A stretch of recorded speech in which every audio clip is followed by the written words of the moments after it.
அறிந்திருக்கிறோம். தேவனுடைய மேன்மையான ரட்சிப்பின் திட்டத்தை கூட அறிந்திருக்கிறோம். அப்படியே ஞான ஸ்நானம் மூலமாக உடன்படிக்கை கூட செய்து பரிசுத்த ஆவியை பெற்ற ஒரு புது சிருஷ்டிகளாக இருக்கிறோம் என்பதை நாம் இந்த நாளிலே நிதானித்து ஆராய்ந்து அறிந்து கொள்ளலாம். நாம் புது சிருஷ்டியாக இருக்கிறோமா என்று அறிந்து கொள்ளலாம். ஒரு புது சிருஷ்டியாக இருந்தால் நம்முடைய ஆண்டவருக்கு இயேசு கிறிஸ்துவுக்கு பிடிக்காத எந்த காரியத்தையும் செய்ய மாட்டார்கள்.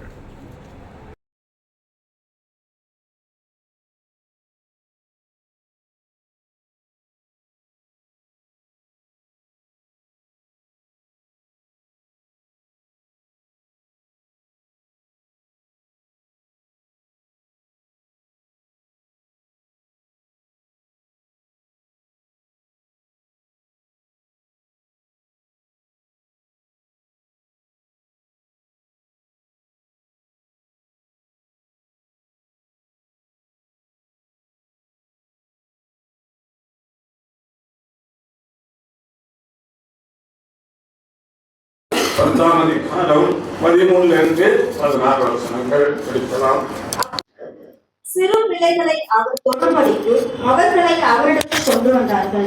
கொண்டு வந்தவர்களை சீஷர்கள் அதட்டினார்கள். இயேசு அதை கண்டு விசனமடைந்து, சிறு பிள்ளைகள் என்னிடத்தில் வருகிறதற்கு இடம் கொடுங்கள், அவர்களை தடை பண்ணாதீர்கள், தேவனுடைய ராஜ்யம் அப்படிப்பட்டவர்களுடையது. எவனாலும் சிறு பிள்ளையை போல் தேவனுடைய ராஜ்யத்தை ஏற்றுக்கொள்ளாவிட்டால் அவன் அது பிரவேசிப்பதில்லை என்று மெய்யாகவே எப்பொழுது சொல்லுகிறேன் என்று சொல்லி அவர்களை அணைத்துக் கொண்டு அவர்கள் மேல் கைகளை வைத்து அவர்களை ஆசீர்வதித்தார். இங்கே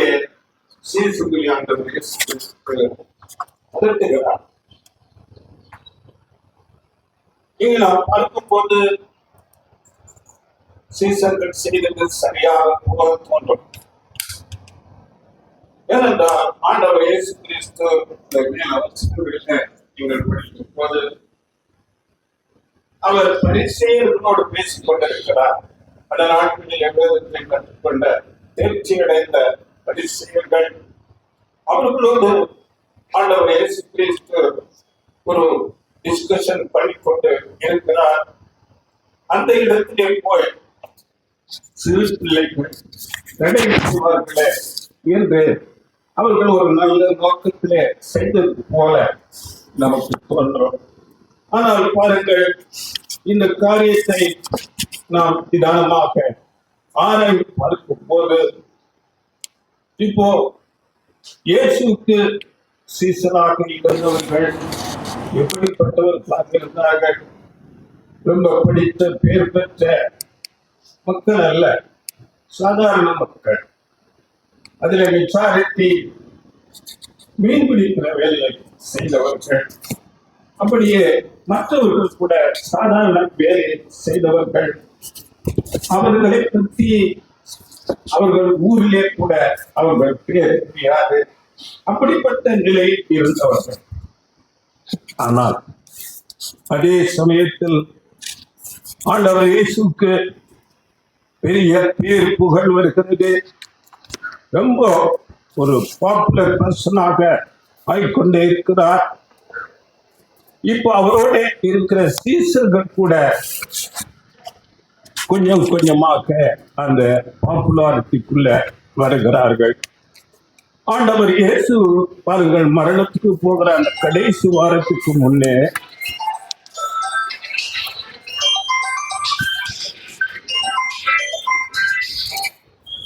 ஜனங்கள் மத்தியில அவர் எவ்வளவு ஒரு ஃபேமஸாக இருந்தார் என்று நாம் சில காரியங்களை பார்க்கும் போது பாருங்கள், சாதாரண பொது ஜனங்கள் கூட ஆண்டவர் இயேசு கிறிஸ்துவை ஒரு பெரிய தீர்க்கதரிசி என்று அவர்கள் நினைத்து கொண்டு அவரை பின் சென்று கொண்டிருந்தார்கள். அப்படியாக அநேக ஜனங்கள் அவரை பின் சென்று கொண்டு இருக்கிறதுனால பிரதான ஆசாரி பரிசேயர்கள் எல்லாம் அவரை குறித்த ஒரு பயத்தோடு இருக்கிறார்கள். அப்படியே நாம் பார்க்கும்போது ஆண்டவர் இயேசு கிறிஸ்து கடைசியாக எருசலேமுக்கு அங்கே பிரயாணப்படுகிறார். அந்த இடத்திலே எல்லா ஜனங்கள் கூட்டமாக திரள் கூட்டமாக நின்று அங்கே அவரை ஓசன்னா, தாவீது குமாரனுக்கு ஓசன்னா, கர்த்தருடைய நாமத்தினாலே வருகிறவர் ஸ்தோத்திரிக்கப்பட்டவர் என்று அவரை புகழ்ந்து அங்கே ஆர்ப்பரிக்கிறார்கள். இதை பார்த்து கொண்டிருந்த பரிசேயர்கள் அங்கே அவர்கள் ஒரு பொறாமை நிறைந்தவர்களாக, அதட்டுங்கள் போதகரே, இந்த ஜனங்களை அதட்டுங்கள் என்று சொல்லுகிறார்கள்.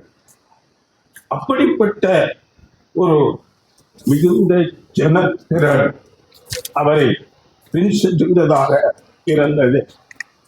இதை நாம் பார்க்கும்போது அவருடைய ஒரு மேன்மை எந்த ஊர் வரைக்கும் அது போயிருக்கிறது என்று நாம் பார்க்கும்போது மத்தேயு எழுதின நற்செய்தி நூல் 4ஆம் அதிகாரம் 24ஆம் வசனம். அவருடைய கீர்த்தி சீரியா எங்கும் பிரசித்தமாயிற்று. அப்பொழுது பலவித வியாதிகளையும் வேதனைகளையும் அடைந்திருந்த சகல பிணியாளிகளையும் பிசாசு பிடித்தவர்களையும் சந்திர ரோகிகளையும் திமிர்வாதக்காரரையும் அவரிடத்தில் கொண்டு வந்தார்கள். அவர்களை சொஸ்தமாக்கினார். பார்த்தீங்களா, சிரியா தேசம் வரையிலும் அநேக ஜனங்கள் அவரை அறிந்து அவரை பின்பற்றுகிறார்கள். பின்பற்றுவது ஒன்றுமல்ல, அவர்கள் தேவனுடைய வார்த்தையை கேட்டு பரலோக ராஜ்யத்துக்கு ஏதுவானவைகளை தேடும்படியாக அல்ல, வியாதிகள் சுஸ்தமாகும்படியாக. அந்த ஒரு பெரிய தீர்க்கதரிசி வந்திருக்கிறார், அவரிடத்திலே போனா எல்லா வியாதிகளும் நமக்கு சுஸ்தமாகும் என்று அப்படிப்பட்ட ஒரு மனநிலையில ஜனங்கள் அவரை பின் சென்று கொண்டிருக்கிறார்கள். அப்படியே 25 கலிலேயாவிலும் தெக்கப்போலியிலும் எருசலேமிலும் யூதேயாவிலும் யோர்தானுக்கு அப்புறத்திலும் இருந்து திரளான ஜனங்கள் வந்து அவருக்கு பின் சென்றார்கள். பார்த்தீங்களா, பல தேசங்களில் இருந்து இங்க நாம் பார்க்கும்போது கலிலேயா, தெக்கப்போலியா, எருசலேம், யூதேயா, யோர்தானுக்கு அப்புறத்தில் உள்ள அநேக ஜனங்கள் அவரிடத்திலே திரள் கூட்டமாக வருகிறார்கள். ஜனங்கள் அவரை விடாமல் அவரை தொடர்ந்து வந்து கொண்டே இருக்கிறார்கள். இவையெல்லாம் அவருக்கு கூட இருக்கிற சீசர்கள் பார்த்து கொண்டே இருக்கிறார்கள். அப்படிப்பட்ட நம்முடைய ஆண்டவர் இயேசு கிறிஸ்து ஒரு மேன்மையான நிலையில ஒரு புகழ்ச்சிக்குரியவராக அப்படி இருக்கும்போது இந்த சீசர்கள் ஆட்டோமேட்டிக்காக நாங்களும் ரொம்ப பெரிய ஆட்கள் தான் என்ற ஒரு மனநிலைக்கு வருகிறார்கள். பாருங்கள், இன்னொரு சம்பவம் நடக்கிறது. பாருங்கள், யோவான் 6ஆம் அதிகாரம் 14-15 அதற்கு மேலே நீங்கள் படித்து பார்க்கும்போது அங்கே 5 அப்பம் 2 மீனை கொண்டு 5000 பேரை போஷிக்கிறார். அப்பொழுது ஜனங்கள் அவரை ராஜாவாக்கும்படி அங்கே பிடித்து கொண்டு போவதற்கு வருகிறார். படியுங்கள். இயேசு செய்த அற்புதத்தை அந்த மனுஷர் கண்டு மெய்யாகவே இவர் உலகத்தில் வருகிறவரான தீர்க்கதரிசி என்றார்கள். ஆதலால் அவர்கள் வந்து தம்மை ராஜாவாக்கும்படி பிடித்து கொண்டு போக மனதாய் இருக்கிறார்கள் என்று இயேசு அறிந்து மறுபடியும் விலகி தனியே மலையின் மேல் ஏறினார். பார்த்தீங்களா, அப்போ ஜனங்கள் மத்தியிலே அப்படிப்பட்ட ஒரு நல்ல ஒரு பாப்புலாரிட்டி ஆண்டவர் இயேசு கிறிஸ்து பெற்றுக்கொண்டு அவரை ராஜாவாக்கும்படி ஜனங்கள் அங்கே முயற்சி செய்கிறார்கள். இவைகளை எல்லாவற்றையும் இந்த சீசர்கள் பார்த்து கொண்டே இருக்கிறார்கள்.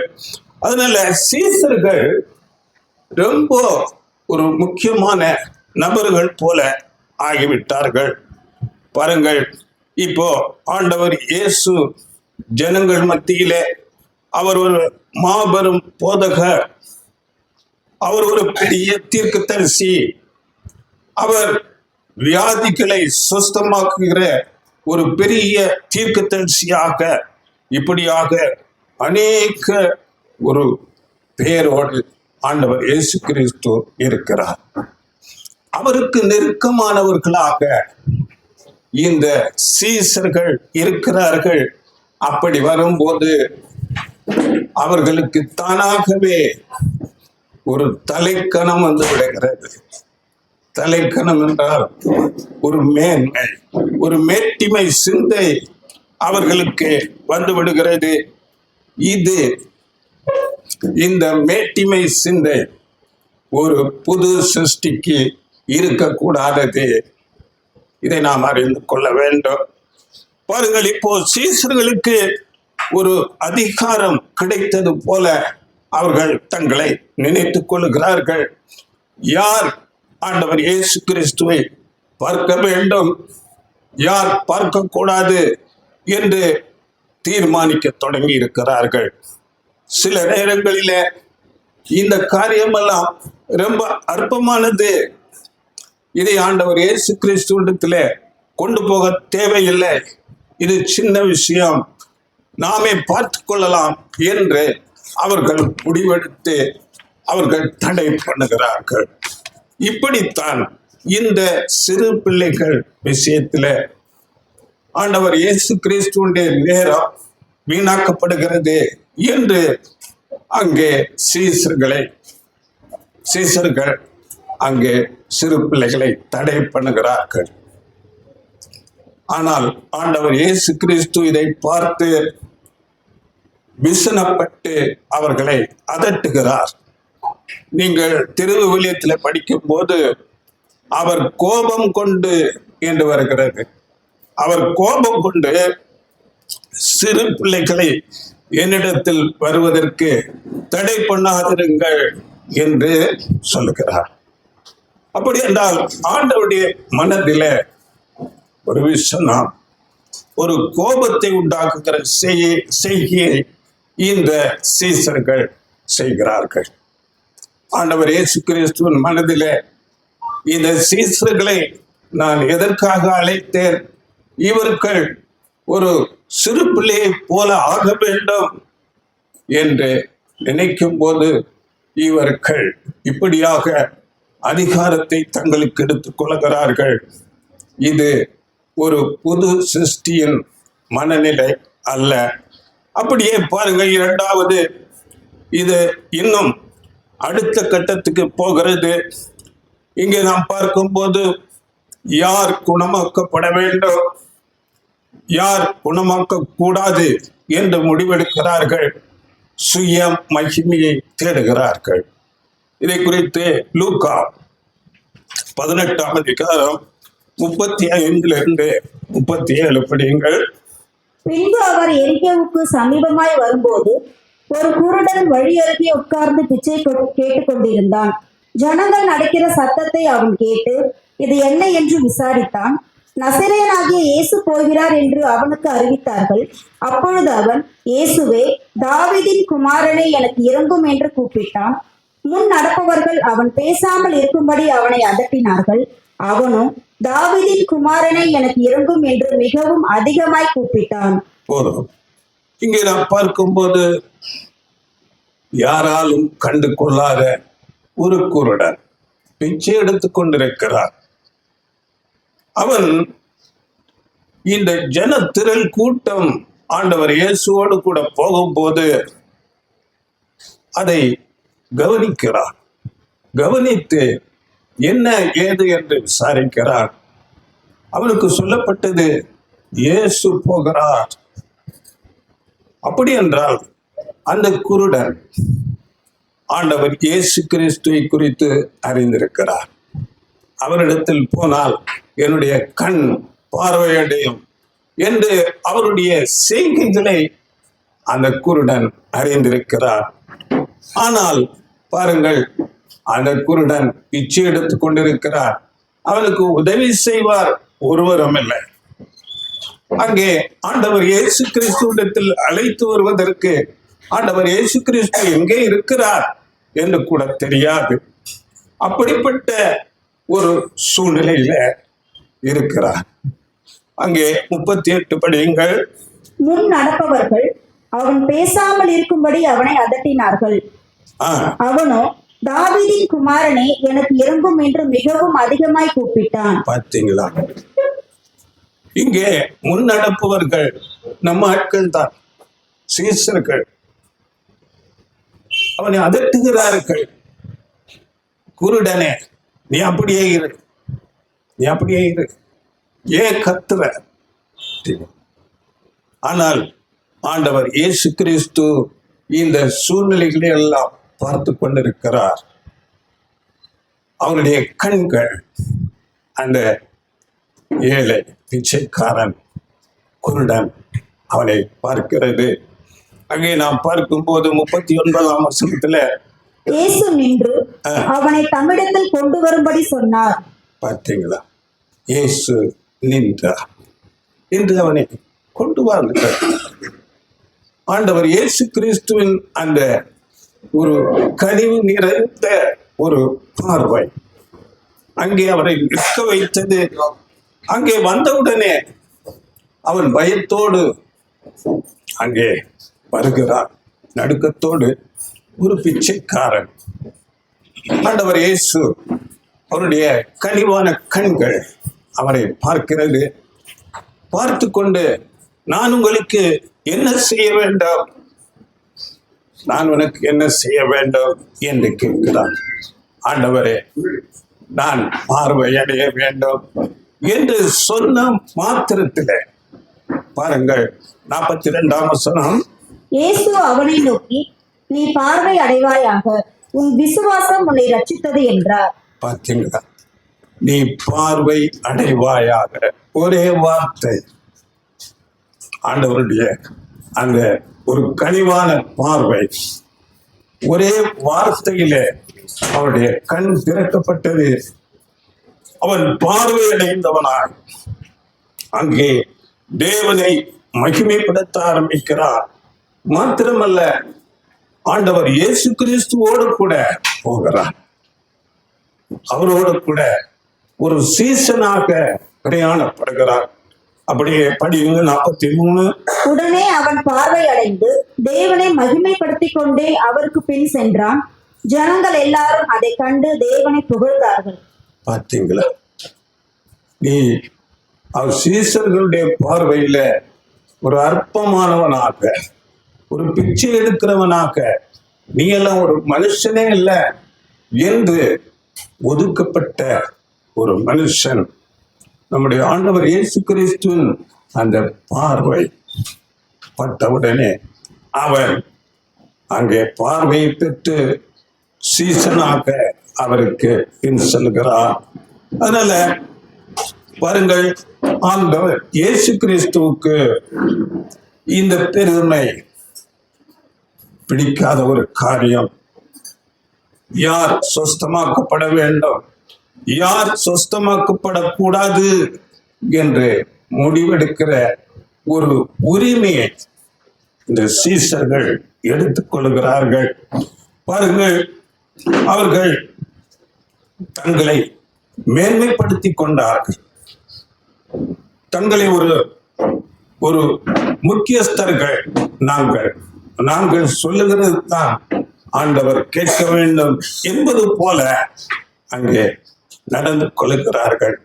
இந்த காரியம் நம்முடைய ஆண்டவர் இயேசு கிறிஸ்துவுக்கு பிடிக்காத ஒரு காரியம்.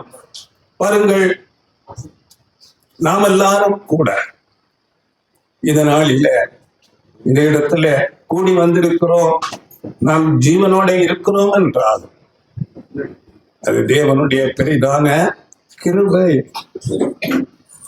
நாம் எல்லாரும் கிருபையில நிற்கிறோம். அதனால எபேசியர் 2ஆம் அதிகாரம் 8ஆம் வசனத்துல கிருபையினாலே விசுவாசத்தை கொண்டு ரட்சிக்கப்பட்டீர்கள், இது உங்களால் உண்டானதல்ல, இது தேவனுடைய ஈவு. நாம் எல்லாரும் தேவனுடைய கிருபையினாலே நிற்கிறோம். இதற்கு முன்னதாக நாம் எப்படி இருந்தோம் யோசித்து பார்க்க வேண்டும். இதே அதிலே வசனங்கள் படியுங்கள். எபேசியர் 2ஆம் அதிகாரம் 3-5 வசனங்கள். அவர்களுக்குள்ளே நாம் எல்லாரும் முற்காலத்திலே நமது மாம்ச இச்சையின்படியே நடந்து நமது மாம்சமும் மனசும் விரும்பினவைகளை செய்து சுபாவத்தினாலே மற்றவர்களைப் போல கோபாக்கினையின் பிள்ளைகளாய் இருந்தோம். தேவனோ இரக்கத்தில் ஐஸ்வர்யம் உள்ளவராய் நம்மில் அன்பு கூர்ந்த தம்முடைய மிகுந்த அன்பினாலே அக்கிரமங்களில் மறுத்தவர்களாயிருந்த நம்மை கிறிஸ்துவுடனே கூட உயிர்ப்பித்தார். கிருபையினாலே ரட்சிக்கப்பட்டீர்கள். பார்த்தீங்களா? நாம் கிருபையில நிற்கிறோம். நாம் தேவனை அறியாதவர்களாக, தேவனை யாரென்று தெரியாது, நம்முடைய வாழ்க்கை நம்முடைய மனது விரும்பினது போல நாம் ஒரு நாட்களிலே அங்கே வாழ்ந்து கொண்டிருந்தோம். அங்கே அக்கிரமங்களில் மரித்து கிடந்தோம். பாவ செயல்களில, உலக காரியங்களிலே மூழ்கி போய் அப்படியாக இருந்தோம். அவர் நம்மை உயிர்ப்பித்தார். நாம் இப்படிப்பட்ட ஒரு மனநிலை உடையவர்களாக இருக்க வேண்டும். அடுத்தது இன்னும் பாருங்கள், 3வது சீசர்கள் இன்னும் அடுத்த கட்டத்துக்கு போகிறார்கள். அவர்களுடைய மேட்டிமை சிந்தை, அவருடைய பெருமை எப்படி போகிறது என்றால், அந்த சீசர்களுக்குள்ளேயே அந்த 12 பேருக்குள்ளாக தங்களில் யார் பெரியவர் என்ற ஒரு மனநிலை அவர்களுக்குள்ளே வருகிறது. இதை முதலாவது யோவான், யாக்கோபு துவங்கி வைக்கிறார்கள். அங்கே நாம் படிக்கும்போது மார்க்கு 10ஆம் அதிகாரம் 35-40 வசனங்கள். அப்பொழுது செபதேயுவின் குமாரனாகிய யாக்கோபும் யோவானும் அவரிடத்தில் வந்து, போதகரே, நாங்கள் கேட்டுக்கொள்ள போகிறதை நீர் எங்களுக்கு செய்ய வேண்டும் என்று விரும்புகிறோம் என்றார்கள். அவர் அவர்களை நோக்கி, நான் உங்களுக்கு என்ன செய்ய வேண்டும் என்று விரும்புகிறீர்கள் என்று கேட்டார். அதற்கு அவர்கள், உமது மகிமையிலே எங்களில் ஒருவன் உமது வலது பாரிசத்திலும் ஒருவன் உமது இடது பாரிசத்திலும் உட்கார்ந்திருக்கும்படி எங்களுக்கு அருள் செய்ய வேண்டும் என்றார்கள். இயேசு அவர்களை நோக்கி, நீங்கள் கேட்டுக்கொள்ளுகிறது இன்னதென்று உங்களுக்கே தெரியவில்லை. நான் குடிக்கும் பாத்திரத்தில் நீங்கள் குடிக்கவும் நான் பெறும் ஸ்நானத்தை நீங்கள் பெறவும் உங்களால் கூடுமா என்றார். பார்த்தீங்களா? இங்கே நாங்க 2 பேரும் உங்களுக்கு வலது பக்கத்துல இடது பக்கத்துல. இதை நீங்கள் மத்தேயுல படிக்கும்போது 20ஆம் அதிகாரத்துல 20ஆம் வசனத்திலிருந்து வருகிறது. அங்கே அவர்களுடைய தாயார் வந்து அதற்காக ரெக்கமெண்ட் செய்கிறார்கள். சீசர்கள் தங்களோட ஒரு சுய மேன்மையை தேட ஆரம்பிக்கிறார்கள். பாருங்கள், இந்த சுவிசேஷ யுகத்துக்கு இந்த சீசர்கள் ஒரு பில்லர்களாக இருக்க வேண்டியவர்கள். அவர்கள் ஜனங்களை வழிநடத்த வேண்டும். அப்படிப்பட்ட மனநிலையில ஆண்டவர் இயேசு கிறிஸ்து இருக்கிறார். ஆனால் இவர்கள் இப்படி தங்களிலே யார் பெரியவர் என்று தங்களுக்குள்ளே போட்டி போட்டுக் கொண்டிருக்கிறார்கள். இதை பார்த்து கொண்டிருந்த மற்ற 10 பேர்கள் எரிச்சல் அடைந்தார்கள் என்று இருக்கிறது. 41. மற்ற 10 பேரும் அதை கேட்டு யாக்கோபின் மேலும் யோவானின் மேலும் எரிச்சலானார்கள். பார்த்தீங்களா? எரிச்சலானார்கள். ஏனென்றால் பாருங்கள், எல்லாருக்கும், மற்ற 10 பேருக்கும் கூட அப்படிப்பட்ட ஒரு மனநிலை இருக்கிறது.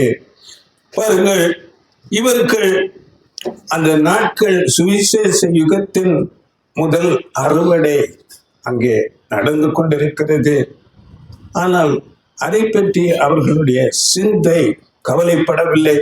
இவர்கள் தனக்கென்று ஒரு பர்சனல் அட்வான்டேஜ், தனக்கு என்ன மேன்மை கிடைக்கும் என்பதை தேடுகிறார்கள். ஆண்டவர் இயேசு கிறிஸ்து இதற்கு முன்பதாக ராஜ்யத்தை குறித்து பேசுகிறார். நம்முடைய குணநலன்கள் மாறும்படியாக மலைப்பிரசங்கத்திலே துவக்கத்திலேயே பேசுகிறார். அவரோட கூட உட்கார்வதற்கு என்ன தகுதி அடைய வேண்டும் என்பதை குறித்தெல்லாம் பேசியிருக்கிறார். ஆனால் இவையெல்லாம் அவர்கள் காதிலே வாங்கிக் கொள்ளவே இல்லை. இப்பொழுதே தங்களை மேன்மைப்படுத்த வேண்டும் என்ற ஒரு மனதில இருக்கிறார்கள். இதுதான் அவர்கள் புது சிருஷ்டி ஆகவில்லை. அவர்கள் பழைய மனநிலையில இருக்கிறார்கள். ஆண்டவர் இயேசு கிறிஸ்துவை விசுவாசித்தார்கள். மேசியா அவர்தான் என்று கூட நம்பினார்கள். ஆனால் அவர்கள் மனநிலை மாறவில்லை. ஆனால் பாருங்கள், நம்முடைய ஆண்டவர் இயேசு கிறிஸ்துவுக்கு நேரம் குறைவாக இருக்கிறது. அவருடைய மனதிலே அநேக ஃபீலிங்ஸ், உணர்ச்சிகள் அங்கே கொப்பளித்துக் கொண்டிருக்கிறது. அது எப்படி என்றால் அவருடைய மரணத்தை குறித்த காரியங்கள், இவைகளை குறித்தெல்லாம் அவர்களோடு முன்னமே பேசி இருக்கிறார். படியுங்கள், மார்க் 9ஆம் அதிகாரம் 31, 32. ஏனெனில் மனுஷகுமாரன் மனுஷர் கையில் ஒப்பு கொடுக்கப்படுவார் என்றும் அவர்கள் அவரை கொன்று போடுவார்கள் என்றும் கொல்லப்பட்டு 3ஆம் நாளில் உயிர்த்தெழுந்திருப்பார்கள் என்றும் அவர் தம்முடைய சீஷர்களுக்கு போதகம் பண்ணி சொல்லி இருந்தார். அவர்களோ அந்த வார்த்தையை அறிந்து கொள்ளவில்லை. அதை குறித்து அவரிடத்தில் கேட்கவும் பயந்தார்கள். பார்த்தீங்களா, ஆண்டவர் இயேசு கிறிஸ்து இந்த பூமிக்கு வந்ததின் முக்கிய நோக்கமே அதுதான். அவர் பாடுபட்டு மரிக்க வேண்டும். அந்த நோக்கத்தை அவர்கள் அறிந்து கொள்ளாமல், அதை ஒரு காதிலே வாங்கிக் கொள்ளாமல் தங்களுடைய சுய மேன்மையை தேடிக்கொண்டே இருக்கிறார்கள். இந்த சீசர்களுடைய மனநிலை அந்த நாட்களிலே எப்படி இருந்தது என்று நாம் பார்க்கும்போது, பாருங்கள், ஆண்டவர் இயேசு கிறிஸ்து மரித்து உயிர்த்தெழுந்து அவரிடத்திலேயே பேசுகிறார்கள். அவர்களுடைய மனநிலை எப்படி இருந்தது என்று பாருங்கள். லூக்கா 24, 21.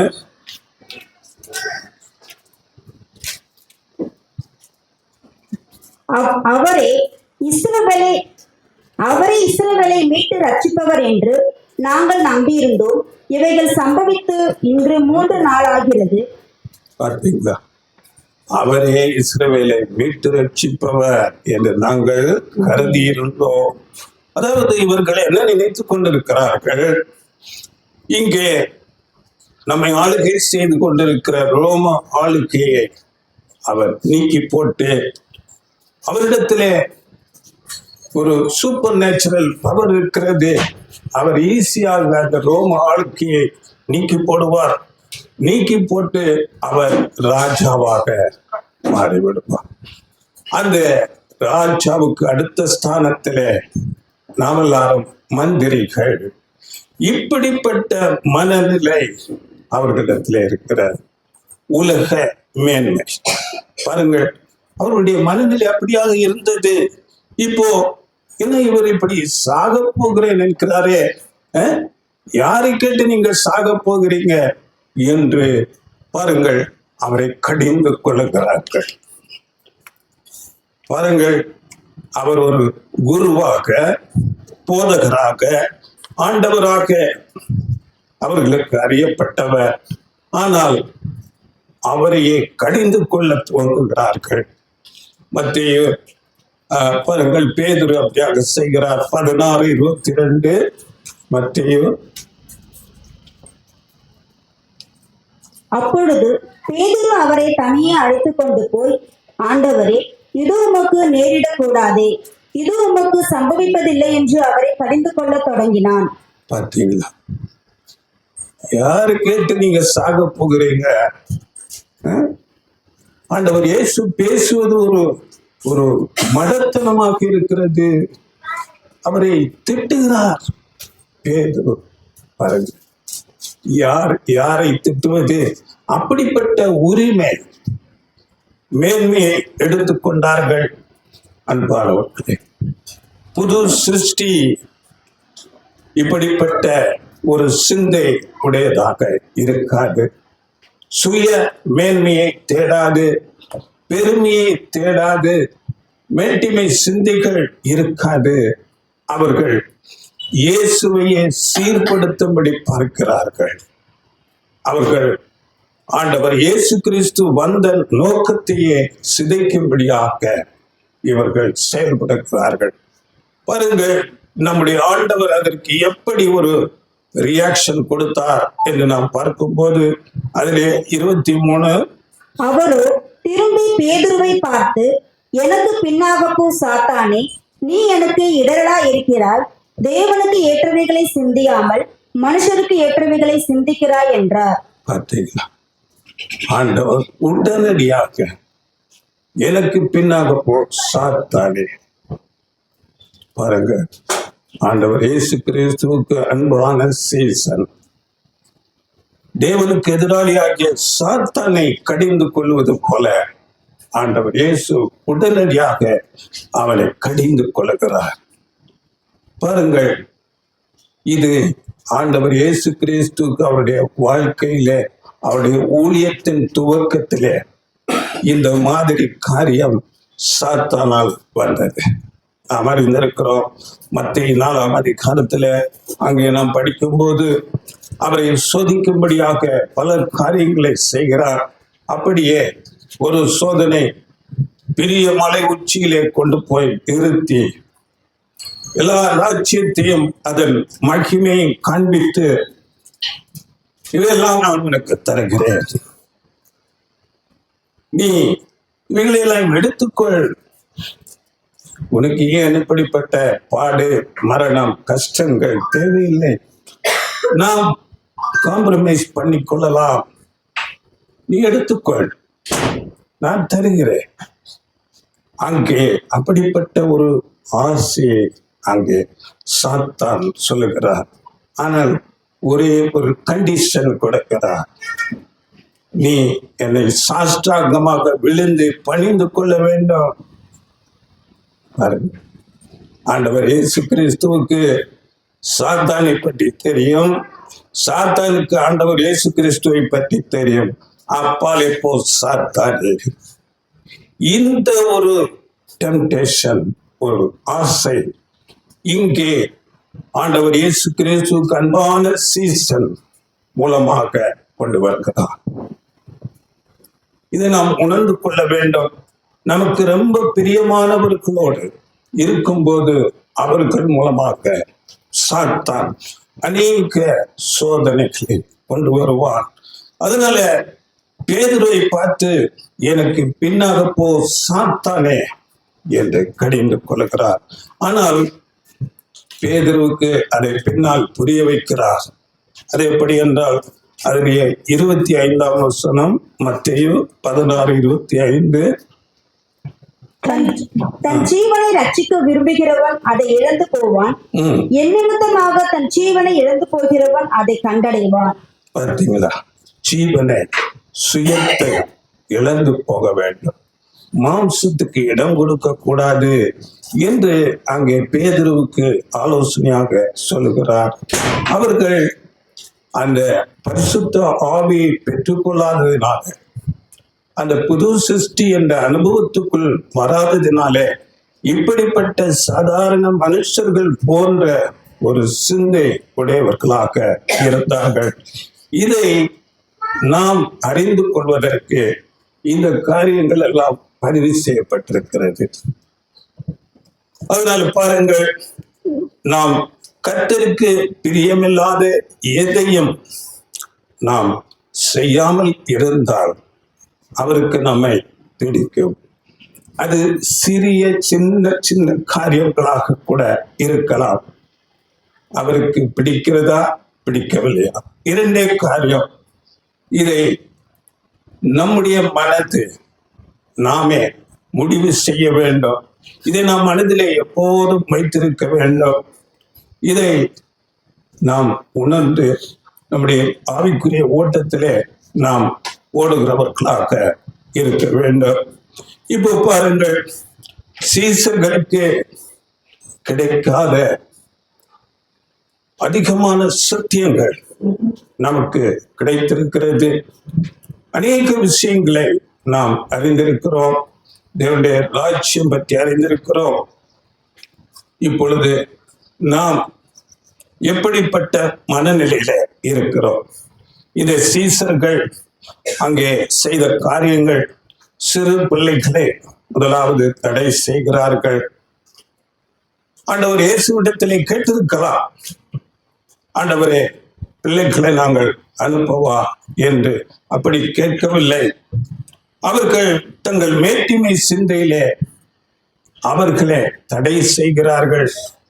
இரண்டாவதாக பார்க்கும்போது அந்த பிறவி குருடன், ஆண்டவர் இயேசு கிறிஸ்து தன்னிடத்தில் வருகிற எல்லாரையும் பட்சபாதம் இல்லாமல் சுஸ்தமாக்குகிறவராயிருக்கிறார். ஆனால் அந்த குருடனை அதட்டுகிறார்கள். இயேசுவினிடத்திலே கேட்டிருக்கலாம், அங்கே ஒரு அன்பு இல்லாதவர்களாக இருக்கிறார்கள். அப்படியே ஆண்டவர் இயேசு கிறிஸ்து மரிக்க வேண்டும், அவர் ஒரு ஆண்டவராக ஒரு குருவாக இருந்து இதை குறித்து அவர்களிடத்திலே பேசுகிறார். அதை அவர்கள் உணர்ந்து கொள்ளவில்லை. அதை மீண்டுமாக கேட்டிருக்கலாம், ஆனால் கேட்கவில்லை. மாறாக அவர்கள் கடிந்து கொள்ளுகிறார்கள். ஆண்டவர் இயேசு கிறிஸ்து இந்த பூமிக்கு வந்த ஒரு நோக்கத்தையே மாற்றும்படி அங்கே நினைக்கிறார்கள். அப்படியே சீசர்களுக்கு ஒரு ஆளுக்கை சிங்காசனம் வாக்களிக்கப்பட்டிருக்கிறது, அது தேவனுடைய ராஜ்யத்திலே. ஆனால் அவர்கள் இப்பொழுதே அந்த ஒரு சிங்காசனத்தை எதிர்பார்க்கிறார்கள். உலக மேன்மையை தேடுகிறவர்களாக இருக்கிறார்கள். இவையெல்லாம் அவர்கள் புது சிருஷ்டி ஆகவில்லை, பரிசுத்த ஆவியை பெற்றுக்கொள்ளவில்லை என்பதை காட்டுகிறது. அடுத்ததாக இன்னொரு சம்பவம் பாருங்கள். 5ஆவதாக லூக்கா 9ஆம் அதிகாரத்துல 51 56 வசனங்கள். பின்பு அவர் எடுத்துக்கொள்ளப்படும் நாட்கள் சமீபத்த போது அவர் எருசலேமுக்கு போக தமது முகத்தை திருப்பி தமக்கு முன்னாக தூதர்களை அனுப்பினார். அவர்கள் போய் அவருக்கு இடத்தை ஆயத்தம் பண்ணும்படி சமாரியருடைய ஒரு கிராமத்தில் பிரவேசித்தார்கள். அவர் எருசலேமுக்கு போக நோக்கமாய் இருந்தபடியினால் அவ்வூரார் அவரை ஏற்றுக்கொள்ளவில்லை. அவருடைய சீஷராகி யாக்கோபும் யோவானும் அதை கண்டபோது, ஆண்டவரே, எலியா செய்தது போல வானத்திலிருந்து அக்கினி இறங்கி இவர்களை அழிக்கும்படி நாங்கள் கட்டளையிட உமக்கு சித்தமா என்று கேட்டார்கள். அவர் திரும்பி பார்த்து, நீங்கள் இன்ன ஆவி உள்ளவர்கள் என்பதை அறியீர்கள் என்று அதட்டி. பார்த்தீங்களா, அங்கே தடை செய்கிறார்கள். ஆண்டவர் இயேசு கிறிஸ்துவுக்கு சமாரியருடைய ஒரு கிராமத்திலே போகும்போது இந்த சம்பவம் நாம் அறிந்திருக்கிறோம். இந்த காரியங்கள் அவர்களுடைய மனநிலையை வெளிப்படுத்துகிறது. வானத்தில் இருந்து அக்கினி இறக்கி அவர்களை பட்சித்து போடலாமா? இந்த காரியம் பழைய ஏற்பாட்டிலே நடந்த காரியம். ஏனென்றால் எலியா, இதை நீங்கள் படித்துக் கொள்ளுங்கள், தெரியும். 2 ராஜாக்கள் 1ஆம் அதிகாரத்தில் இருக்கிறது. அங்கே ராஜாவின் உத்தரவின் பேரிலே எலியாவை பிடிப்பதற்கு ஆட்களை, சேவகர்களை அனுப்புகிறார். ஒரு தலைவன் கீழே 50 சேவகர்கள் வருகிறார்கள். அவர்களை எலியா வானத்திலிருந்து அக்கினி இறங்கி அவர்களை பட்சித்து போடுகிறார். அடுத்ததாக அப்படியே செய்கிறார். 3வது வரும்போது அந்த தலைவன் வந்து முழங்கால் படியிட்டு தன்னை தாழ்த்துகிறார். தாழ்த்தி அங்கே கேட்கும்போது அவனோடு அங்கே ராஜாவினிடத்திலே போகிறார். இதை நாம் அறிந்திருக்கிறோம். இது பழைய ஏற்பாட்டிலே நடந்த காரியம். அப்படியே நாம் செய்து விடுவோமா என்று அங்கே சீசர்கள் கேட்கிறார்கள். ஆனால் பாருங்கள், புதிய ஏற்பாடு, சுவிசேஷ யுகம் அப்பொழுதுதான் ஆரம்பித்திருக்கிறது. சுவிசேஷ யுகத்திலே வரும்போது அது கிறிஸ்துவின் பிரமாணம். கிறிஸ்துவின் பிரமாணம் என்பது அன்பு. அன்பு. உங்கள் சத்துருக்களை சிநேகியுங்கள், உங்களை சபிக்கிறவர்களை ஆசீர்வதியுங்கள், உங்களை நிந்திக்கிறவர்களுக்காகவும் உங்களை துன்பப்படுத்துகிறவர்களுக்காகவும் ஜெபம் பண்ணுங்கள். இது புதிய ஏற்பாடு. அப்படி செய்தால் நீங்கள் தேவனுடைய புத்திரர். ஆனால் பழைய ஏற்பாட்டில் தேவனுடைய புத்திரர் அல்ல, தேவனுடைய ஊழியக்காரர் இல்லையா? இங்கே நாம் மோசையை குறித்து பார்க்கும்போது அவன் பணிவிடைக்காரனாய் அவர் வீட்டிலெங்கும் உண்மையுள்ளவனாக. அப்படியே புதிய ஏற்பாட்டில் இந்த சுவிசேஷ யுகத்துல அதனுடைய அழைப்பு ரொம்ப மேன்மையானது, பரலோக அழைப்பு. இந்த பரலோக அழைப்புக்குரிய மனநிலை நமக்கு வேண்டும். இதை ஆண்டவர் இயேசு கிறிஸ்து மலை பிரசங்கத்திலே முதலாவதே சொல்லுகிறார் சீசர்களிடத்துல. அங்கே நாம் படிக்கும் போது மத்திய 5ஆம் அதிகாரத்துல அங்கே சாந்த குணம் உங்களுக்கு தேவை. பார்த்தீங்களா? முதலாவது ஆவியில் எளிமை. எளிமை என்றால் தாழ்மை. அப்படிப்பட்ட தாழ்மையுடைய குணம் வேண்டும். அடுத்ததாக துயரப்படுகிறவர்கள் பாக்கியவான்கள். இந்த துயரம் என்றால் நாம் பாவத்துக்கு உட்படாதபடி தீமைகளுக்கு விலகி ஓடுவதிலே நாம் அறியாமல் சில சிறிய தவறுகள் செய்திட்டால் கூட அதற்கு துயரப்படுகிறவர்களாக இருக்க வேண்டும். அடுத்ததாக சாந்த குணம், மீக்னஸ் என்று ஆங்கிலத்தில் சொல்லப்பட்டிருக்கிறது. அது ஒரு கற்றுக்கொள்ளுகிற மனது இருக்க வேண்டும். சங்கீதங்களிலே நாம் படிக்கும்போது சங்கீதம் 25:9 சாந்த குணம் உள்ளவர்களை அவர் போதித்து அவர்களை நடத்துகிறார் என்று நாம் படிக்கிறோம். அப்படியே நீதியின் மேல் பசி தாகம், நீதியாக நடந்து கொள்ள வேண்டும். அடுத்ததாக பார்க்கும்போது இரக்கம், இரக்கம் உள்ளவர்கள் பாக்கியவான்கள். அப்படியே இருதய சுத்தம், இருதயத்துல காட்லினஸ், தேவனுக்கு பயப்படுகிற பயம் நமக்கு இருக்க வேண்டும். அப்படியே பார்க்கும்போது சமாதானம் பண்ணுகிறவர்கள் பாக்கியவான்கள்.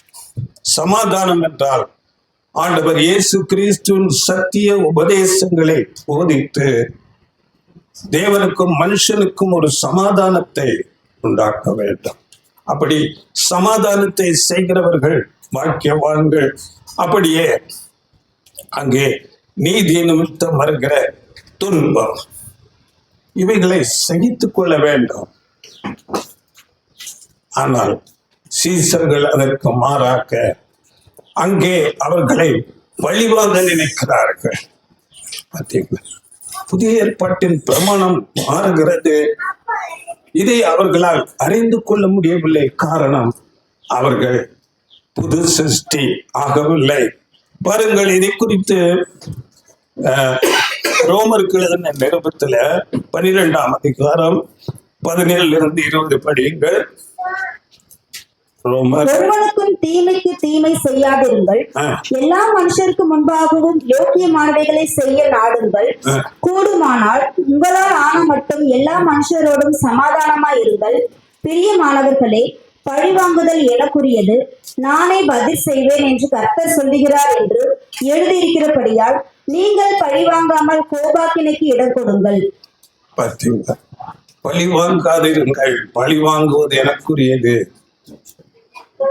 இதுதான் புதிய ஏற்பாடு. தீமைகளை சகித்துக் கொள்ள வேண்டும்.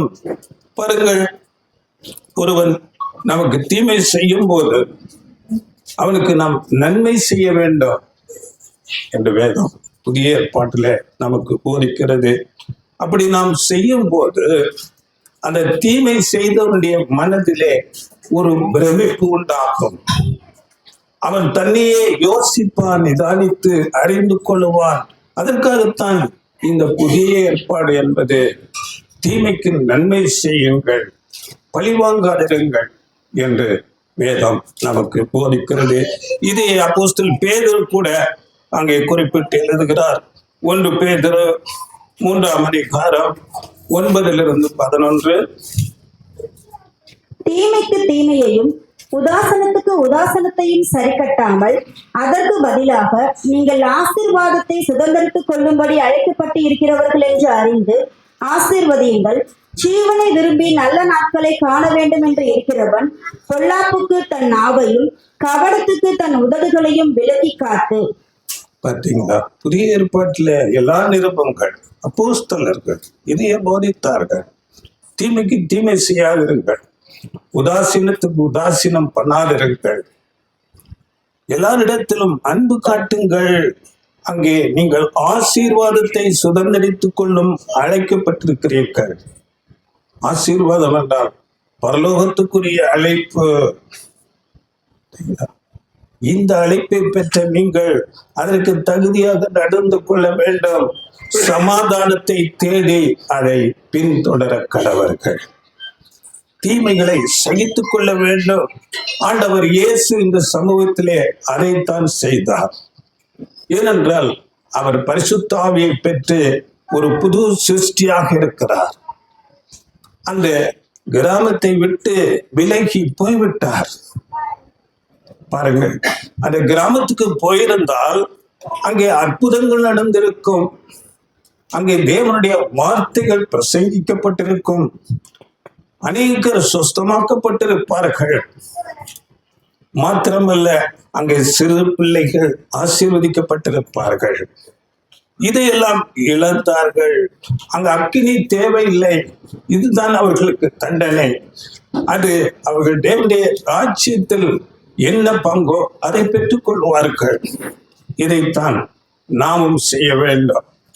அன்பானவர்களே, பாருங்கள், அங்கே உண்மையான சத்தியத்தை நாம் இந்த நாட்களிலே மற்றவர்களுக்கு எடுத்து சொல்லும் போது அவர்கள் ஏற்றுக்கொள்ளாவிட்டால் நாம் அப்படியே விட்டுவிட வேண்டும். அவர்களுக்கு கொடுக்கப்படவில்லை, அவ்வளவுதான். பாருங்கள், நம்மை தனிப்பட்ட விதத்தில் நம்மை எதிர்த்தால் கூட நாம் என்ன செய்ய வேண்டும்? வசனம் சொல்லுகிறது, 1 கொரிந்தியர் 4:12,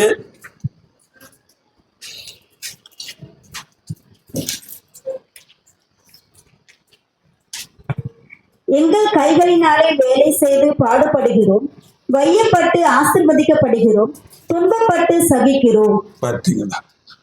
வையப்பட்டு ஆசீர்வதிக்கிறோம். தீமை செய்தவர்களுக்கு ஆசீர்வாதம், துன்பப்பட்டு சகிக்கிறோம். இதுதான் இந்த நாளில நமக்கு கொடுக்கப்பட்டிருக்கிறது. இதைத்தான் நாம் செய்ய வேண்டும். அடுத்த வசனம், தூஷிக்கப்பட்டு வேண்டிக் கொள்ளுகிறோம், இந்நாள் வரைக்கும் உலகத்தின் குப்பையை போலவும் எல்லாரும் துடைத்து போடுகிற அழுக்கை போலவும் ஆனோம்.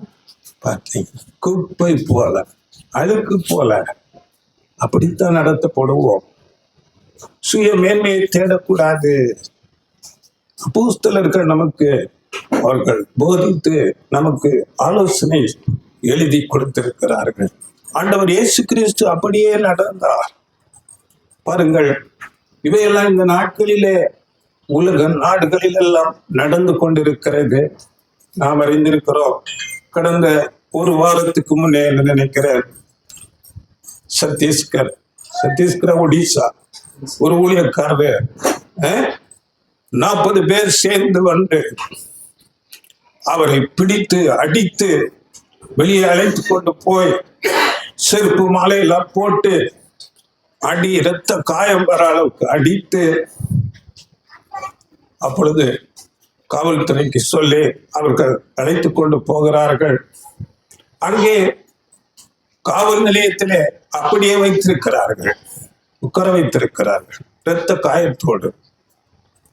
இன்னும் பார்த்தால் அவர் மேலேயே எஃப்ஐஆர் போடுகிறார்கள். பாருங்கள், எப்படிப்பட்ட ஒரு காலத்திலே நாம் வந்திருக்கிறோம். இவையெல்லாம் நாம் மனதிலே வைத்துக் கொள்ள வேண்டும். இந்த நாட்கள் மிகுந்த ஒரு பயங்கரமான காலத்திலே வந்திருக்கிறோம். நாம் சில வேளைகளிலே இந்த மாதிரி காரியங்கள் வேறு வேறு தேசங்களிலே கேள்விப்பட்டிருப்போம். ஆனால் நம்ம தேசத்துல வந்திருக்கிறது. இதை நாம் மிகுந்த கவனமாக பார்த்து கொள்ள வேண்டும். தீமைக்கு தீமை செய்யாதிருங்கள், அடித்தால் வாங்கிக் கொள்ளுங்கள், இப்படித்தான் நடந்து கொள்கிறார்கள். ஆண்டவர் இயேசு கிறிஸ்து அதையே செய்தார்.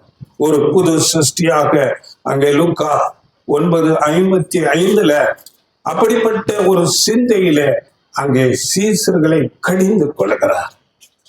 நீங்கள் அப்படிப்பட்ட வேலையை, அந்த சிந்தையை எடுத்து போடுங்கள். பழிவாங்க அந்த நினைப்பு உங்களுக்கு தேவையில்லை. பாருங்கள், இதன் காரணம் அவர்கள் சுவிசேஷ யுகத்தின் ஆரம்ப காலத்திலே இருக்கிறார்கள். கிறிஸ்துவின் பிரமாணத்தை அறியாதவர்களாக இருந்தார்கள். மாத்திரமல்ல, தேவனுடைய ஆவியை பெற்றுக்கொள்ளாத, புது சிருஷ்டி ஆகாத ஒரு நிலையில இருக்கும்போது இவைகளெல்லாம் செய்கிறார்கள். ஆனால் இப்பொழுது நாம் எல்லா சத்தியங்களை அறிந்திருக்கிறோம். இந்த சுவிசேஷ யுகத்தின் ஆரம்பத்தில் துவங்கி அநேக காரியங்களை அறிந்து சத்தியங்களை உணர்ந்து கொண்டு இந்த சுவிசேஷ யுகத்தின் கடைசி நாட்களிலே வந்திருக்கிறோம். நாம் இப்படிப்பட்ட செய்திகளை செய்தால் நாம் புது சிருஷ்டியா? மற்றவர்களை பழிவாங்க நினைத்தால், நம்மை நாம் பெருமையாக நினைத்து கொண்டால் அது புது சிருஷ்டியா? அது தேவனுடைய பார்வையிலே அருவருப்பாக இருக்கும். பாருங்கள், புது சிருஷ்டிகள் எது செய்தாலும் அது ஆண்டவருக்கு பிரியமானதா என்று நிதானித்து அறிந்து கொள்ள வேண்டும். அது சின்ன சின்ன காரியமாக இருந்தால் அதை நாம் நிதானித்து அறிந்து கொள்ள வேண்டும். நம்முடைய மனது போல நம்முடைய மாம்சத்துக்கு நாம் இடம் கொடுத்தால் இந்த சபை அழைப்புக்கு தகுதியற்றவர்கள் ஆகிவிடுவோம். அதனால இதை குறித்து நாம் அதிக ஜாக்கிரதையோடு இருக்க வேண்டும். இதற்கு நல்ல உதாரணங்கள் இருக்கிறது. பழைய ஏற்பாட்டில் நாம் பார்க்கும்போது மோசே எவ்வளவு பெரிய தேவனுடைய மனுஷன், முகமுகமாக பேசினார், அநேக பலத்த செய்திகள் செய்தார். ஆனால் அமர்ந்திருக்கிறோம், அங்கே தண்ணீர் இல்லை. இரண்டாவது முறை அங்கே தேவனால் சொல்லப்பட்டது, நீ கோலை எடுத்துக்கொண்டு போ, அங்கே மலையை பார்த்து நீ பேசு. ஆனால் அவர் நடந்து கொண்ட விதம், காரணம் அவர் கொஞ்ச நேரத்திலே அந்த ஜனங்களுடைய ஒரு முரட்டாட்டத்தை பார்க்கிறார், பதட்டமடைந்து விட்டார். அங்கே அவர் செய்யும் போது என்னாக்கமும் 20ஆம் அதிகாரம் 10ஆம் வசனம், மோசேயும் ஆரோனும் சபையாரை கன்மலைக்கு முன்பாக கூடி வர செய்தார்கள்.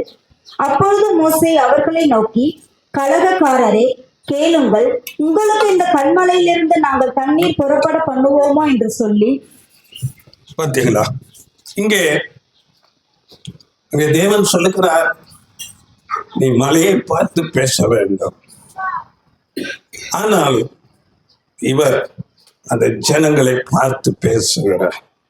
கலகக்காரரை கேளுங்கள் என்று அங்கே பேசிக்கொண்டு, பாருங்கள், அவர்கள் அந்த மலையை பார்த்து பேச சொன்னால் 2 தரம் அடிக்கிறார். அடித்தார், தண்ணீர் வந்தது, எல்லா சபையார் குடித்தார்கள், மிருக ஜீவன்கள் குடித்தது. ஆனால் உடனே மோசேக்கு தீர்ப்பு வந்து விட்டது, மோசேக்கும் ஆரோனுக்கும். 12ஆம் வசனம், பின்பு கர்த்தர் மோசேயையும் ஆரோனையும் நோக்கி, இஸ்ரவேல் புத்திரரின் கண்களுக்கு முன்பாக என்னை பரிசுத்தம் பண்ணும்படி நீங்கள் என்னை விசுவாசியாமற் போனபடியினால் இந்த சபையாருக்கு நான் கொடுத்த தேசத்துக்கு நீங்கள் அவர்களை கொண்டு போவதில்லை என்றார். பார்த்தீங்களா, உடனே தீர்ப்பு வந்து விட்டது.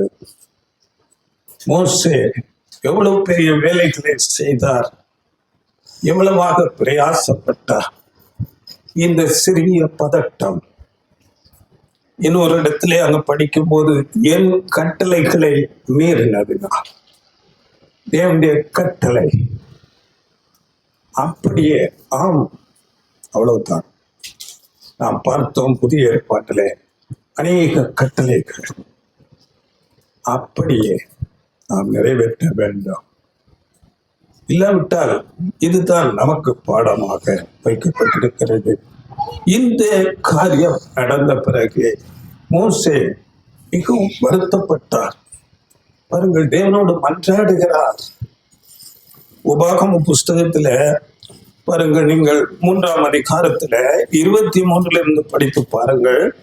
அங்கே 25, 26 மட்டும் வசனங்களை படியுங்கள்.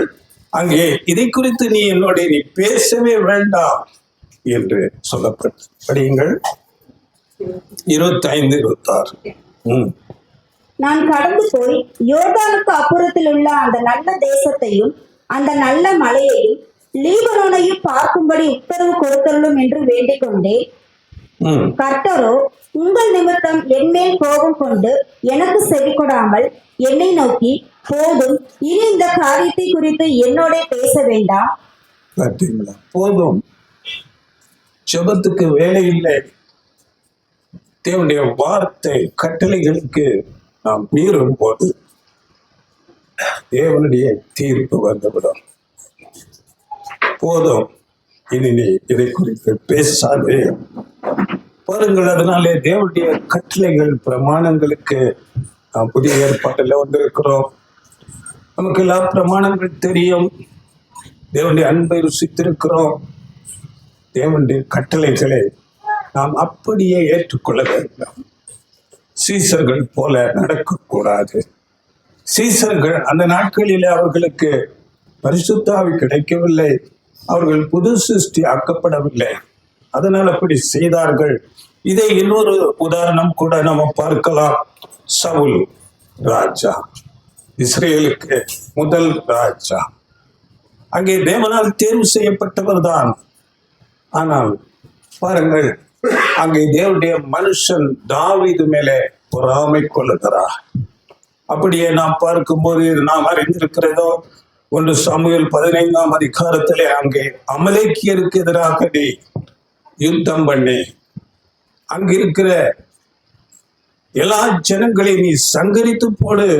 சிறியவர், பெரியவர், பிள்ளைகள், பெண்கள் என்று நீ பார்க்காமல் சங்கரித்து போடு என்று சொல்லும் போது அங்கே சிலவற்றை எடுத்துக் கொள்கிறார்.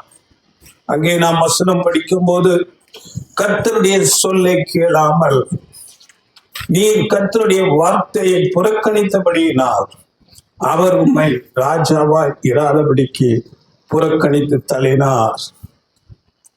பாருங்கள், ராஜாவாய் இராதபடி புறக்கணிக்கப்பட்டார்.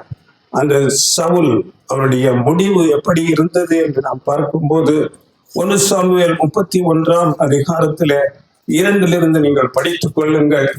அங்கே அவருடைய 3 பிள்ளைகள் அங்கே பெலிஸ்தியரோடு நடந்த யுத்தத்திலே கொல்லப்பட்டார்கள். அங்கே சவுல் அங்கே அவருடைய வாளை கீழே ஊனி அதிலே குதித்து தற்கொலை செய்து கொண்டார். பாருங்கள், தேவனுடைய கட்டளையை மீறும் போது அதன் முடிவு பயங்கரமாக இருக்கும். இப்பொழுது பாருங்கள், இயேசு சீசர்களை அழைக்கும் போது 2 வார்த்தை சொன்னார். ஃபாலோ மீ, என்னை பின்பற்றுங்கள். இதுதான் நமக்கும். நாம் ஆண்டவர் இயேசு கிறிஸ்துவை அப்படியே பின்பற்ற வேண்டும். சீசர்கள் முதலாவது எல்லாவற்றையும் விட்டு அவருக்கு பின் சென்றார்கள். ரொம்ப தாழ்மை, கீழ்ப்படிதல் காண்பித்தார்கள். பாருங்கள், பேதுரு, பாவியான மனுஷன், என்னை விட்டு போய்விடுங்கள் என்று அவ்வளவாக தன்னை தாழ்த்தினார். ஆனால் அவர்கள் சில நாட்களிலே அங்கே முக்கியமான நபர் ஆயிட்டதால தங்களை அவர்கள் மேன்மைப்படுத்தி கொண்டார்கள். பெருமையை தேடிக்கொண்டார்கள். உலக மேன்மையை தேடிக்கொண்டார்கள். அங்கே ஆண்டவர் இயேசு கடிந்து கொண்டே இருந்தார். பெருமை உள்ளவர்களுக்கு தேவன் எதிர்த்து நிற்கிறார். நாம் அறிந்திருக்கிறோம், இந்த பெருமை என்பது சாத்தானுக்குரியது. இந்த காரியம் நம்மில் இருக்கக்கூடாது. பாருங்கள், ஆண்டவர் இயேசு கிறிஸ்து அந்த காரியத்திலே எந்த வித காம்ப்ரமைஸ் பண்ணவில்லை. ஜனங்கள் அவரை ராஜாவாக்க வருகிறார்கள். ஆனால் ஆண்டவர் இயேசு அந்த இடத்தை விட்டு ஓடி போகிறார்.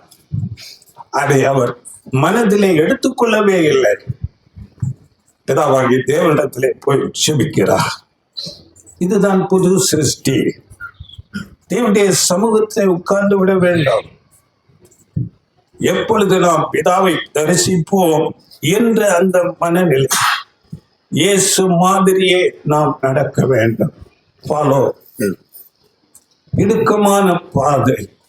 இந்த பாதை போக போக போக குறுகி கொண்டே போகும். இந்த நாட்கள் அப்படியாக இருக்கிறது. அதனால அதிக ஜாக்கிரதையோடு நாம் இந்த நாட்களில இருக்க வேண்டும். வெளிப்படுத்தல் விசேஷத்துல 14ஆம் அதிகாரம் 4ஆம் வசனத்துல, ஆட்டுக்குட்டியானவர் எங்கே போனாலும் அவரை பின் செல்கிறவர்கள் இந்த சபை முதற் பலன்கள். அவர்கள்தான் முதற் பலன்கள். அந்த ஆட்டுக்குட்டியானவருடைய மனநிலை இந்த சபைக்கு வேண்டும். அதனால இந்த உலகத்து மேன்மை, சுய பிரஸ்தாபம் எதையும் நாம் தேடுகிறவர்களாக இருக்கக்கூடாது. இப்பொழுது நாம் இந்த காரியங்களை எல்லாம் பார்த்து கொண்டோம். இதில் நமக்கு என்ன பாடம் பாருங்கள். நாம் அநேக சத்தியங்களை கேட்டிருக்கிறோம், அறிந்திருக்கிறோம். இந்த சத்தியங்களை கேட்க கேட்க உள் வாங்கி அதை அந்த வெளிச்சத்தை நம்முடைய இருதயத்திலே கொடுத்து நம்முடைய பழைய சுபாவங்களை நீக்கி போட வேண்டும். நம்முடைய குணநலன்கள் அப்படியே மாற்றப்பட வேண்டும். கிறிஸ்துவின் சாயலுக்கொப்பாக வர வேண்டும். பாருங்கள், அப்படிப்பட்ட காரியங்களை நாம் செய்கிறவர்களாக இருக்க வேண்டும். அதற்கு மாறாக எனக்கு ஒரு வெளிப்பாடு கிடைத்தது என்று சத்தியத்துக்கு புறமான காரியங்களை நாம் பேசக்கூடாது. அதிக கவனமாக இருக்க வேண்டும். பாருங்கள், முடிந்தால் பாபிலோன் கிறிஸ்தவ சபைகள் இருக்கிற ஜனங்களுக்கு நாம் வார்த்தைகளை சொல்லலாம். அவர்களுக்கு சொல்லி அவர்களை நாம் அழைக்கலாம். அப்படிப்பட்ட ஊழியத்தை செய்ய வேண்டும். அப்படி நாம் பார்க்கும்போது பாருங்கள், நாம் எல்லாரும் கூட ஒரு காலகட்டத்தில் குருடராக, அந்த குருடனை போல சத்தியம் தெரியாதவர்களாக இருக்கும். ஆத்மா தெரியாது, மரித்து நரகத்துக்கு போகிறோம், மோட்சத்துக்கு போகிறோம். இப்படித்தான் அறிந்திருந்தோம். தேவனுடைய ராட்சியம் பற்றி தெரியாது, 1000 வருட அரசாட்சி தெரியாது, புது சிருஷ்டி தெரியாது. இப்படிப்பட்ட ஒரு குருட்டுத்தனத்திலே இருந்தோம். நாம் சத்தியத்தை அறிந்து கொண்டு இங்கே வந்தபோது அந்த குருடன் பார்வையடைந்தது போல நம்முடைய கண்கள் திறக்கப்பட்டது. அப்படி ஒரு சிலருடைய கண்கள் திறக்கப்பட நாம் முயற்சி எடுக்க வேண்டும். இந்த சத்தியங்களை நாம் மற்றவர்களுக்கு எடுத்து சொல்லலாம், சொல்ல வேண்டும். அந்த சத்தியங்களை சொல்லுகிற அந்த ஊழியக்காரர்களுக்கு உதவியாக இருக்க வேண்டும். அப்படி செய்கிற காரியத்தை நாம் செய்து கொண்டே இருக்க வேண்டும். பாருங்கள், ஏசாயால ஒரு வசனம், ஏசாயா 13:1-2 அங்கே பாபிலோனை குறித்து பேசப்பட்டிருக்கிறது. ஆமோத்சின் குமாரனாகிய ஏசாயா பாபிலோன் மேல் வர கண்ட பாரம், உயர்ந்த பர்வதத்தின் மேல் கொடியேற்றுங்கள், உரத்த சத்தமிட்டு ஜனங்களை வரவழையுங்கள், அவர்கள் பிரபுக்களின் வாசல்களுக்குள் பிரவேசிப்பதற்கு செய்கை காட்டுங்கள். பார்த்தீங்களா? உயர்ந்த பர்வதத்தின் மேல், உயர்ந்த பர்வதத்தின் மேல் கொடியேற்றுங்கள். அப்படி என்றால் உயர்ந்த பர்வதம், தேவனுடைய ராஜ்யத்தை பற்றி எடுத்து சொல்லுங்கள். இன்றைக்கு இதை குறித்து பேசினார், கேட்பதற்கு ஆள் இல்லை. மரித்து போன பிறகு திருப்பி ஒரு ரட்சிப்பா, அப்படித்தான் இருக்கிறார்கள். இன்னைக்கு மெச்சாரிட்டி சபைகள் எடுத்து சொல்ல வேண்டும். அப்படியே உரத்த சத்தத்தை இட்டு அங்கே சொல்லும், சத்தியத்தை உற்சாகமாக நாம் எடுத்து சொல்ல வேண்டும்.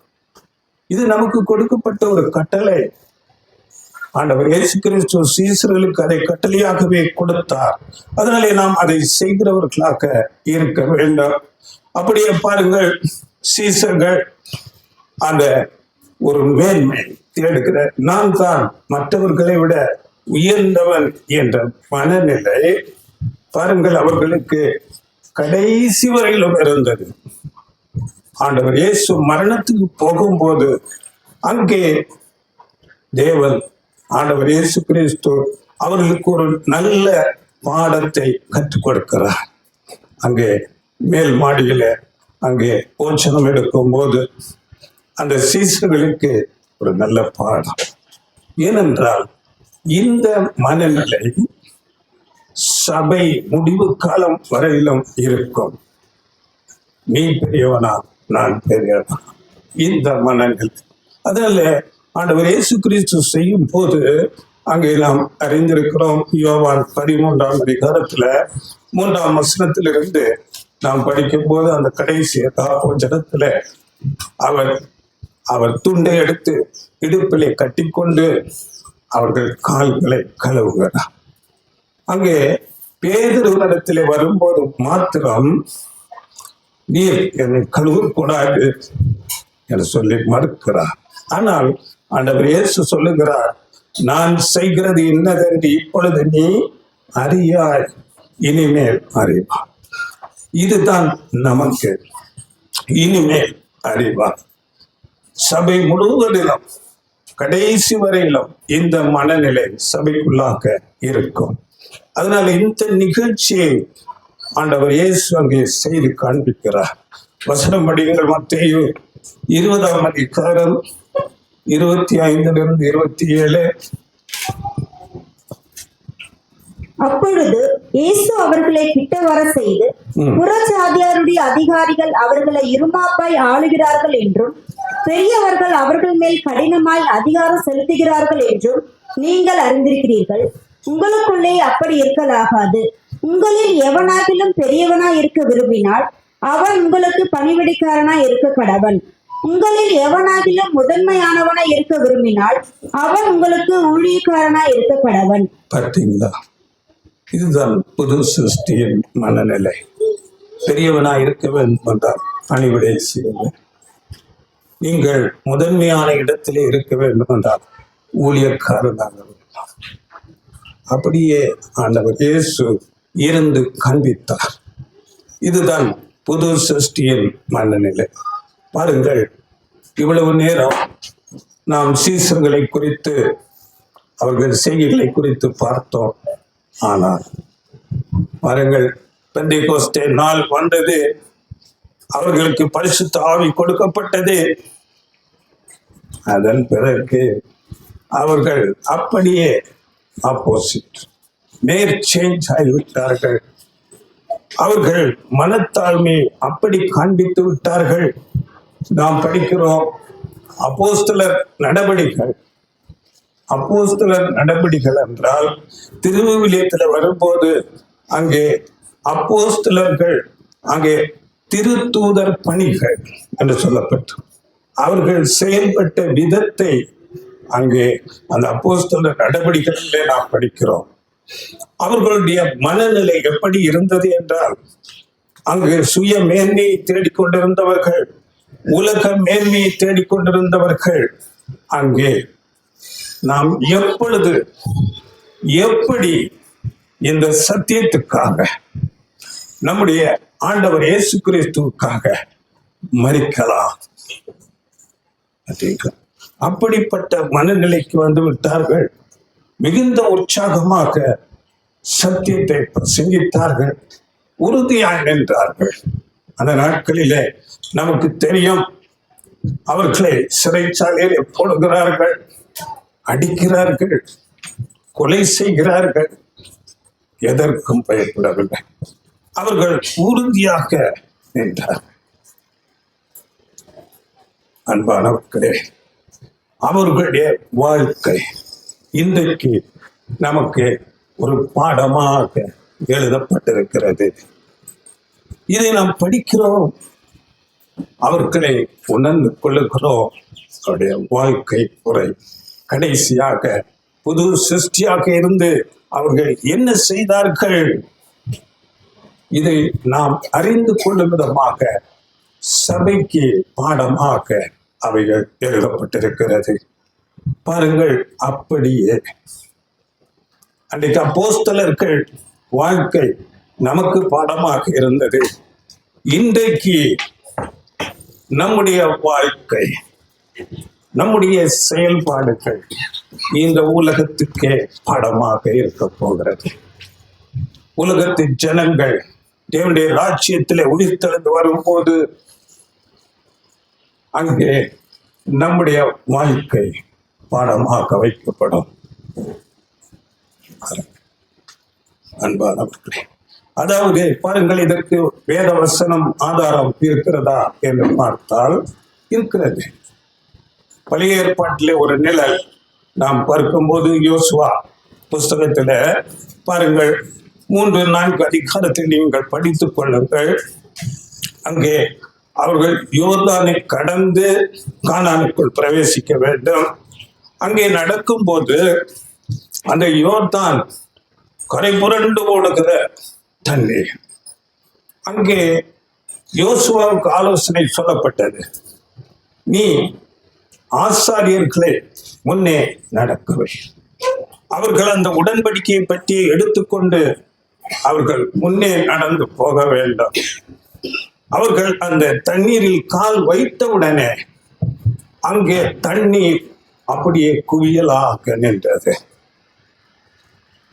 கீழே பாய்ந்த தண்ணீர் ஓடிவிட்டது. அவர்கள் வட்டாந்தரையிலே நடந்து போகிறார்கள்.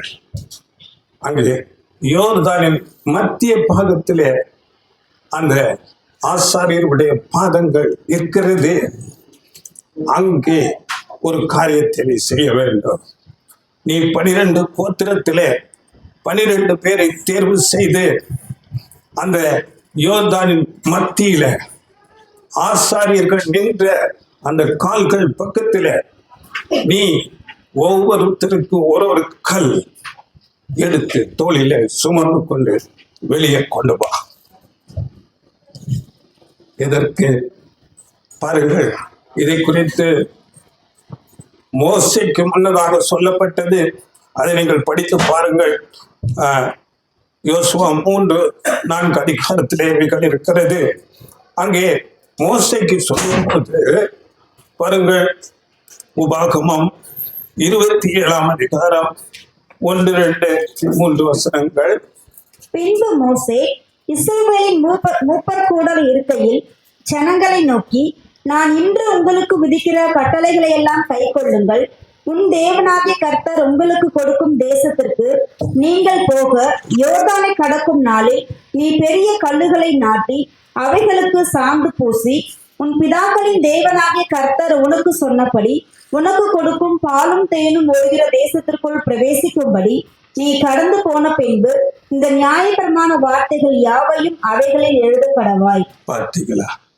4 வசனம். மேலும் நீங்கள் யோர்தானை கடந்த போது இன்று நான் உங்களுக்கு கட்டளையிட்டபடி அந்த கல்லுகளை ஏபால் மலையிலே நாட்டி அவைகளுக்கு சாந்து பூசி. அந்த நியாயப்பிரமாணங்களை அந்த கல்லுகளிலே எழுத வேண்டும். ஒருவன் யோர்தானை விட்டு கானானுக்குள் போகும்போது அந்த பிரமாணங்களை படிக்க வேண்டும். படித்து தெரிந்து கொண்டு அவர்கள் கானானுக்குள் போக வேண்டும். அதற்கு கீழ்ப்படிய வேண்டும். அப்படியே சபை ஒரு கல், ஜீவ கற்கள். பேதுரு சொல்லுகிறார், ஜீவ கற்கள். இங்கே நாம் தானியேல் 2 அதிகாரத்தில் படிக்கும் போது கடைசி நாட்களில் கையினால் பேர்க்கப்படாத கல் வந்து அந்த பெரிய சிலையின் மேல் மோதி அவைகள் இருப்பதற்கு இடமில்லாமல் அதை இடித்து பொடியாக்கி தூளாக்கி காட்டிலே அங்கே போய்விடுகிறது. இந்த உலக ஆட்சி அந்த கல் தானோ என்றால் உலகத்தை நிரப்பும்படியாக வளருகிறது. அந்த கல்லோடு இந்த கற்கள் ஆண்டவர் இயேசு கிறிஸ்துவோடு சபை சேர வேண்டும். அதுதான் தேவனுடைய ராஜ்யம். பார்த்தீங்களா? அங்கே நாம் சொல்லும்போது அப்போஸ்தலர் பவுல் இதை கோடிட்டு காண்பிக்கிறார். 2 கொரிந்தியர் 3ஆம் அதிகாரம் 2-3 வசனங்கள். 2 கொரிந்தியர். எங்கள் இருதயங்களில் எழுதப்பட்டும் சகல மனுஷராலும் அறிந்து வாசிக்கப்பட்டும் இருக்கிற எங்கள் நிருபம் நீங்கள் தானே. ஏனெனில் நீங்கள் எங்கள் ஊழியத்தினால் உண்டாகிய கிறிஸ்துவின் நிருபமாய் இருக்கிறீர்கள் என்று வெளியரங்கமாய் இருக்கிறது. அது மையினால் அல்ல, ஜீவனுள்ள தேவனுடைய ஆவியினாலும் கற்பலகைகளில் அல்ல, இருதயங்களாகிய சதையான பலகைகளில் எழுதப்பட்டிருக்கிறது. பார்த்தீங்களா? அங்கே கற்பலகையில் அல்ல, உங்கள் இருதயங்களிலே. சபை வகுப்பாருடைய ஒவ்வொருடைய இருதயங்கள் நீங்களே நிருபங்கள். நீங்கள் அந்த பிரமாணங்களை கற்று தேறி அப்படியே உங்கள் வாழ்க்கையை அமைத்துக் கொள்ள வேண்டும். உங்களை பார்த்து கற்றுக்கொள்வார்கள். நம்மை குறித்து பாடமாக்க அந்த நாட்களில் வைக்கப்படும். பாருங்கள், என்னுடைய பிள்ளை பாவம் நிறைந்த அநீதி நிறைந்த உலகத்திலே எப்படியாக வாழ்ந்திருக்கிறார். பாவத்துக்கு விலகி நீதியில தெய்வ பயத்தோடு எப்படி கீழ்ப்படிந்திருக்கிறார். நம்முடைய வாழ்க்கை பாடமாக வைக்கப்படும். பாருங்கள், நம்முடைய ஒவ்வொரு சின்ன சின்ன சின்ன விஷயங்கள் தேவனுக்கு பிரியமா என்று நாம் நிதானித்து ஆராய்ந்து அறிந்து அப்படி நடக்க வேண்டும். நம்முடைய மனதிலே அப்படிப்பட்ட ஒரு மனதை நாம் உருவாக்கி நம்முடைய கிரியைகள் எல்லாம் அப்படியாக அமைய வேண்டும். நாம் உலகத்துக்கு பாடமாக இருக்க போகிறோம். இது குறித்து அநேக வசனங்கள் இருக்கிறது. நீங்கள் படித்துக் கொள்ளுங்கள். ரோமர் 15ஆம் அதிகாரம் 14ஆம் வசனம், அப்படியே 1 பேதுரு 2:1-2 வசனங்கள், அப்படியே மத்தேயு 5:16. இவ்விதமாய் மனுஷர் உங்கள் நற்கிரியைகளை கண்டு பரலோகத்தில் இருக்கிற உங்கள் பிதாவை மகிமைப்படுத்தும்படி உங்கள் வெளிச்சம் அவர்கள் முன்பதாக இப்ப இல்லை, இப்ப பிரகாசிக்காது. இப்ப செருப்பு மாலை போடுவாங்க. அழுக்கை போல குப்பையை போல தள்ளுவார்கள். அந்த நாட்களில நீங்கள் வெளிச்சமாக இருக்கிறீர்கள். அப்படிப்பட்ட மேலான ஒரு ஆசீர்வாதத்தை பெற்றுக்கொள்ள தேவன் உங்களை என்னை ஆசீர்வதிப்பாராக. God bless you.